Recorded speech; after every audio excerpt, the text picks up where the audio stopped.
এই যে এই একটা পাইপ, এটা কিন্তু লো প্রেশার পাইপ, সিলিন্ডার হতে যে গ্যাস কিটে যাচ্ছে ওই পাইপটা কিন্তু এইটা। এই পাইপ যদি কোনোভাবে ডাবলটা ফিটিং হয় তাহলে গ্যাস লিকেজ বেড়ে যাবে। এই যে আমরা একটা ফ্লেক্সিবল পাইপের মাধ্যমে এলপিজি রিফিল করার ব্যবস্থা করে দিয়েছি। অনেক গাড়ি ইউজারদের কমপ্লেন থাকে, আমি গাড়িতে অল্টারনেটিভ ফুয়েলে কনভার্ট করেছি, আমি যখন এলপিজি রিফিল করব তখন কিন্তু আমার গাড়িতে দুর্গন্ধ থাকে। আর ওই প্রবলেমটা সলভ করার জন্য আমরা একটা ফ্লেক্সিবল পাইপের মাধ্যমে গ্যাস রিফিলের ব্যবস্থা করে দিচ্ছি। এটা কিন্তু এক্সট্রা একটা অপরচুনিটি, বাংলাদেশে আমরাই প্রথম এই সিস্টেমটা বের করেছি। এটা কিন্তু একটা টাইটের ইস্যু আছে। এই টাইটের ইস্যুটা যদি আপনি ভালো প্রপারলি না করতে পারেন, ইনস্টলেশন না করতে পারেন, আপনার গ্যাস লিকেজ হওয়াটা স্বাভাবিক। একটা লিকেজ হইলে কিন্তু গাড়ির ভিতরে বিশ্রী একটা দুর্গন্ধ আছে যেটা সহ্যযোগ্য নয়। আপনি কিন্তু দিন শেষে খরচের কথা মাথায় রেখে অল্টারনেটিভ ফুয়েলে কনভার্ট করতেছেন। অদক্ষ সেটআপ দ্বারা পরিচালনা করলে, ইনস্টলেশন করলে লিকেজ হওয়া স্বাভাবিক, এটা কোনো না, মানে স্বাভাবিক হবে, মাস্ট এটা হবে। লিকেজ হইলে গ্যাসের সংস্পর্শে যদি স্পার্ক আনা হয় তাহলে অটোমেটিক আগুন ধরবে। এখানে যে একটা বুস্ট থাকে, একটা কানেক্টর থাকে, এটা যদি নিম্নমানের হয়, অদক্ষ টেকনিশিয়ান হয়, তাহলে কিন্তু এটা যে ইয়েটা আছে, পয়েন্টটা আছে, এটা কিন্তু ভালো মতো লাগে না। যখন আপনি লাগাবেন, জানার উদ্দেশ্যে দেখাচ্ছে যে এখানে আমি যদি উল্টাপাল্টা প্যাচ দিয়ে ট্যাপার খাওয়াই দিই তাহলে লিকেজ ইস্যু স্বাভাবিক আসাটা। ইন্টার বাংলাদেশে আমার হাতে করা 1200 গাড়ি চলতেছে, অন্য প্রতিষ্ঠান থেকে করেছে, সাফার করতেছে, জ্বালানি খরচ বেশি হচ্ছে। প্রায় 200+ গাড়ি এরকম গাড়ি এসেছে আমাদের প্রতিষ্ঠানে, আমরা সর্বোচ্চ সমাধান দেওয়ার চেষ্টা করেছি ইনশাল্লাহ। এলপিজি সিলিন্ডার কিন্তু দুই ধরনের হয়, একটা ক্যাপসুল সিলিন্ডার আর একটা টলিডোর সিলিন্ডার। স্পেয়ার চাকার এখানে বসানোর সিলিন্ডার হয়। টলিডোরটাই কিন্তু একটু খরচ বেশি আসে। হ্যাঁ, সুবিধা দুইটাতেই সেম, কিন্তু জায়গার দিক দিয়ে চিন্তা করলে টলিডোরে সুবিধা বেশি। হ্যাঁ, ব্যাগ ডালাতে অতিরিক্ত জায়গা পাওয়া যায়। আপনি যদি অল্টারনেটিভ ফুয়েলে কনভার্ট করেন, আপনি তেল তো বাধ্যতামূলক, তেল থাকবেই, আপনি তেলেও চালাতে পারবেন, গ্যাসেও চালাতে পারবেন। একটা কপি প্রোডাক্ট, একটা অরিজিনাল প্রোডাক্টের ভেতরে সর্বোচ্চ পার্থক্য থাকলে 8 থেকে 10,000 টাকা পার্থক্য হয়।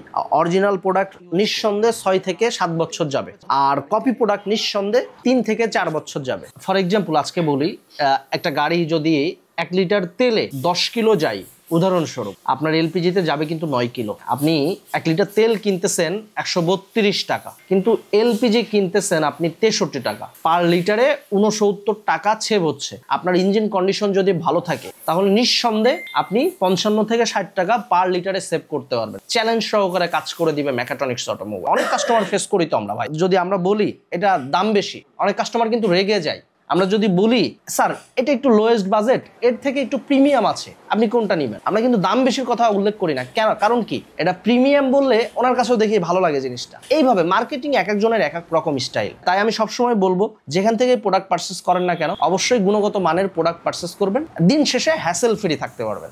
ইনিশিয়ালি যদি একটা ইনস্টলেশনের খরচ আসে অলমোস্ট আপনার সর্বোচ্চ ভালো কোয়ালিটির প্রোডাক্ট দিয়ে যদি করেন 45,000 থেকে 55,000 টাকার ভিতরে থাকবে। 60 লিটার এলিয়ন, প্রিমিও, জি করোলা, এক্স করোলা, এই টাইপের গাড়ি। যদি গাড়ি বড় হয়, রিকুইপমেন্ট বেশি থাকে, আলোচনা সাপেক্ষে। তবে মেকাট্রনিক্স অটোমোবাইল, আমি তো প্রথমেই বললাম, একটা গাড়ি যদি আমাদের ওয়ার্কশপে আসে, আমরা সবসময় মনে করি এই গাড়িটা আমাদের নিজেদের, এটা মাথায় রেখে আমরা সার্ভিস দেওয়ার চেষ্টা করি। এই জিনিসটা কিন্তু অরিজিনাল একটা ইটালিয়ান 100%, 1000% অরিজিনাল, নট কপি। আর কপি কিটটা এখানে কিন্তু খোদাই করে লেখা থাকে। শুধুমাত্র ট্রেডিশনাল এলপিজি ইকুইপমেন্টের ক্ষেত্রে এখানে মেড ইন ইটালি যেটা লেখা থাকে, এটা চায়নাতে অ্যাসেম্বলি হচ্ছে। আর যেটাতে মেড ইন ইটালি লেখা থাকে না, সেটা কিন্তু অরিজিনাল প্রোডাক্ট 1000%। আর সিএনজির ক্ষেত্রে যে অরিজিনাল অথেন্টিক প্রোডাক্টটা ব্যবহার করি, এটাও লোভা 2, এটাও 1000% অরিজিনাল। কেউ যদি কপি প্রমাণ করতে পারে, আমি বলি সব সময় মেকাট্রনিক্স অটোমোবাইল বলে ফ্রি অফ কস্টে আমরা আপনাদেরকে সার্ভিস দিব। আর অরিজিনাল প্রোডাক্ট চেনার উপায় কি, এটা সেম একটা কিট থাকবে, ওইটা যেমন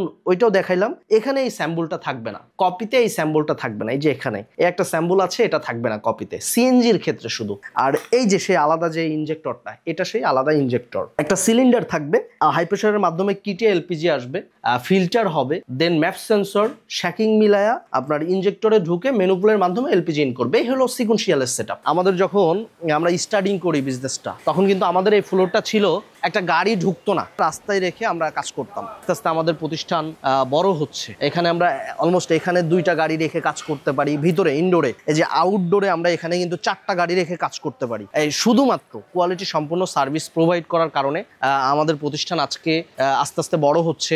আল্লাহর রহমতে এবং আপনাদের দোয়ায় একটা স্যাটিসফ্যাকশন সার্ভিসের জায়গাটা আমরা সবসময় বজায় রাখার চেষ্টা করেছি।